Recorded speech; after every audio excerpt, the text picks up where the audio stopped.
Oh my goodness, we are live at the Big Festoon.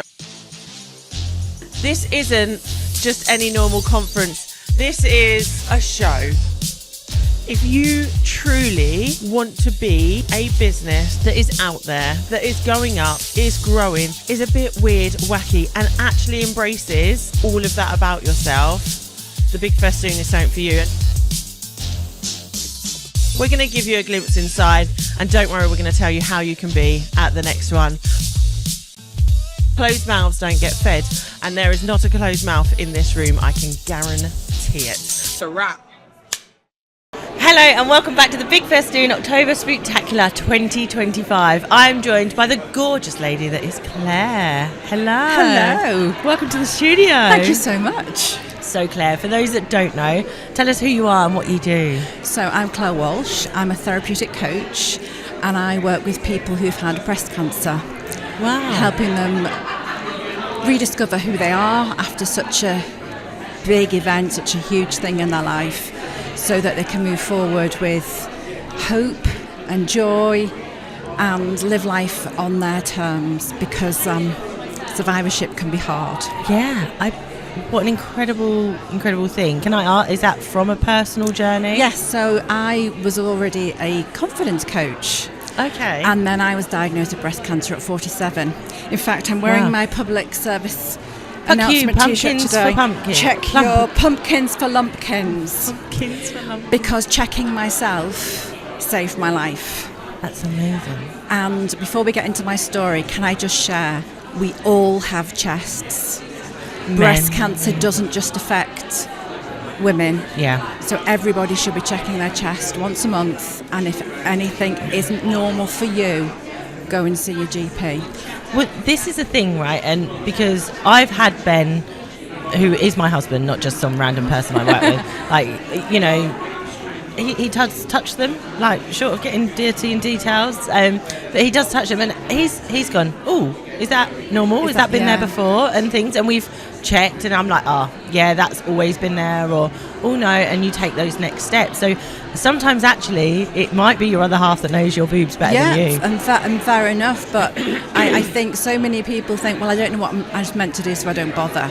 So if you are at the Big Festoon today, and you're watching or listening to this, I have postcards in my bag with me today that tell you exactly what you should be looking for. So just ask me for one. Are those details online? People can grab them up from online? The postcards came from a charity called Breast Cancer Now.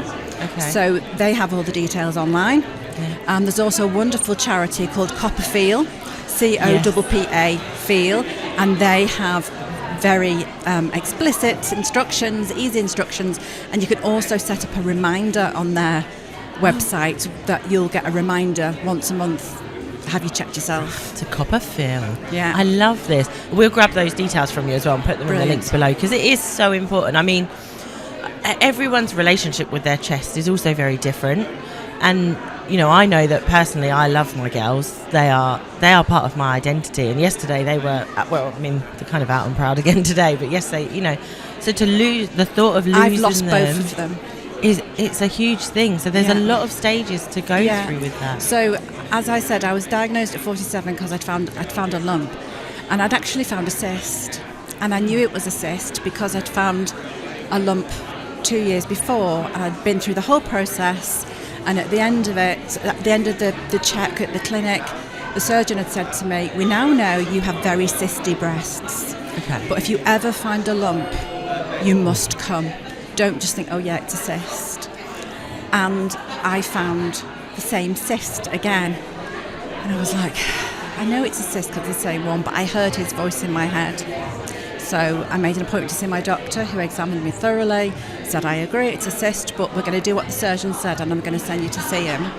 And within a fortnight I saw him, and it was a cyst, but hidden underneath it was a lump that neither I'd felt and the doctor hadn't felt. Holy hell. And it had also reached my lymph nodes under my arms already. Wow. And I was at an age where I wasn't going to get called for a routine mammogram for another 3 years. So if I'd not been self-examining, who knows what would have ended up happened. saving your life. That cyst saved my life, and that surgeon having said to me, don't ignore cysts. Come and see me anyway. You know, with that sort of, you won't ever be wasting our time. I'd rather you came and it be another cyst. So self-examination is really, really important. So my journey was at 47, found a cyst, they found a lump. I had surgery, I had chemotherapy, which is brutal, and then I had radiotherapy, and got to the end of it, and I felt the most lost and broken I ever had in my entire life. There's a video of me ringing the bell at Christie, and I was diagnosed the week all the COVID restrictions were lifted. Remember when Boris said, right, we're going to act like it's never happened and all the restrictions are gone. Yeah. But that didn't happen in the NHS because they couldn't. No. So I went right through that 10 months of treatment, going to everything alone. Nobody was allowed in the hospital with me. Holy shit. So I got to the last day of radiotherapy, and I'd taken the radiotherapists some chocolates and a card to say thank you, and they're like, you didn't need to do this. And I said, well, it's partly for me, because this is the last day of 10 months of treatment. And the woman said to me, you need to ring the bell then, come with me. So she took me down this corridor, and I turned around to put down my bag and stuff, and I realised there was another woman with me too, and I thought, these women are really busy, why have two of them come with me? And I feel a bit weepy saying this even now. It was so one of them could clap while the other took a video. And it really, it still touches me now.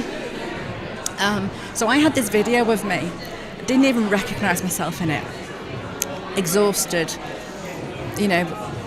treatment, still had no hair, but I dutifully sent it to friends and family because they all wanted to celebrate. Yeah. And I was just like, there is nothing left in me to celebrate anything. And it was a few weeks after, and I still felt as bad. And I read this wonderful description sorry, I've made you cry. Like, interview number 2 of the day. I'm like, oh my God. She's in tears. It's good. And I was on the Future Dreams charity website. That's a breast cancer charity. And there was this blog post, and it said, breast cancer treatment is like being in a little boat at sea in a major storm. And this storm doesn't go on for hours or days or weeks, it goes on for months. And then suddenly, out of nowhere, it stops. No warning, it just stops, and the sea's dead calm, and you're in this little boat. You can't stand still because you're so used to being thrown around, and you're desperately going around this boat going, right, what needs repairing now so we don't sink? What can wait, and what's damaged beyond repair, and we just need to forget about it. You sort that out, and then you're like, right, I need to get back to that shore I left all those months ago. So you start looking around for the charts. I'm no sailor, but you start looking around for the charts, the plans, the maps. Compass in there somewhere, yeah. And you realise everything went overboard during treatment, during the storm. Oh, God. You think, okay, I'm not going to panic. I'm a grown-up. I can find my way back. I'll just go up on deck and I'll have a good look round. And you go up on deck and you realise not only are you in this sort of becalmed sea, you're in thick fog. You can't see anything. And that was exactly how I felt. And in that moment, I realised it wasn't just me, because I'd just been sitting there thinking, what's wrong with me? And that's the thing, we don't talk about survivorship. And for those of us who've been through breast cancer treatment, a lot of us come to realise that ringing the bell is the end of the beginning. It's not the end, because I, for example, am on 10 years of hormone blockers. So the opposite of the HRT we were all talking about yesterday. Yeah. I'm on tablets to block my hormones because my breast cancer was hormone fed. So I came out of all this. I use all my own coaching skills to start putting myself back together. Once I realised, no, this is normal. It's you're allowed to feel this. Yeah, you're allowed to feel this. And started coaching again. And then my cousin tested positive for the BRCA2 gene. So I was tested and I had it. And the BRCA2 gene fault means that your DNA doesn't repair itself. So you're more susceptible to certain cancers, breast, ovarian, if you're a man, prostate, stomach, pancreatic. Yeah. So I then had to make decisions. So I decided to have my ovaries and fallopian tubes removed. That was all good. And then I opted for a double mastectomy. And then I went into what I call NHS waiting list limbo. My double mastectomy was cancelled 3 times because I wasn't a cancer patient. Can you imagine psychologically what that was doing to me? But you've been a cancer patient. Like... And I'd been explained to me that because of the treatment I'd already had, having an implant probably wouldn't take on my left-hand side. So I'd opted to go flat rather than have any other type of reconstruction. So I was like psychologically getting ready from going from a very well-endowed double G cup to nothing. Yeah. And while I was in that and I was coaching people, I realised that people were coming to me not just about confidence anymore, they were coming to me with major traumas. I think they recognised in me that I was able to. So I thought, right, I'm going to use this time where I'm in limbo to do another qualification, and that's when I did my therapeutic coaching qualification. And then finally had my surgery, and then got called back for my checkup and my results, and got taken into this room, and just by the way the nurse had called my name, I thought, I'm getting bad news. Yeah.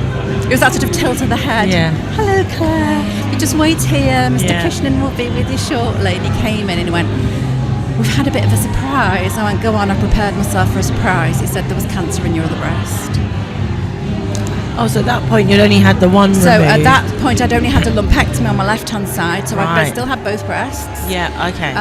And then they removed them both, and then I discovered that the breast that hadn't been treated, there was a cancer growing already, despite me having been through chemo not that long ago. Yeah. So, you know, it just sort of clarified for me it was absolutely the right decision. So there was a lot there, and I had to get used to wearing prosthetics or not wearing them because they're not comfortable. Yeah. Today I've chosen not to wear them. I've just to be loud and proud, and you know, this is a safe beautiful. space. I love it. Yeah. And then about 6 months ago, I decided to finally just come off the fence and own the fact that I'm here to work with people who've had breast cancer. And it's just made my life so much easier because I'd been trying to rewrite my website copy for about 6 months. As soon as I owned what I'm here for, it took me about 6 days. Done. And there we go. I mean, we're going to grab all your details. Thank you so much for sharing your story. And it just reminds us to check, because I also think we get into that state of we'll have a conversation, and so for now, for like the next few months, I'll be great at checking, and then it will just fall off. But I have 2 tips. Go for it. Well, I've already shared a Copperfield. You can set up a reminder. Yes, do that. I either choose the first of the month. Yeah. It's the first of the month. I check myself. It's the first of the month tomorrow, everybody. So check yourself. Or choose the day that's your birthday. So my birthday is the 21st of the month. So every 21st of the month, check yourself. Just pick a day. Yeah. And get it in your head. Put it in your calendar on that day every month. We all have calendars on our phones now, don't we? That ping reminders to so us. Much. It reminds me to pick up my children. It reminds me to check awards and rewards. So just pick a day. Pick a day and stick it in there. Set a there. reminder, and then just get on with it, because it's better to know than it be too late. Absolutely. Claire, thank you so much for joining me in the studio. I can't wait to hear how this goes next, and do go and connect with Claire. Go and click on those links. Thank you very much. Thank you.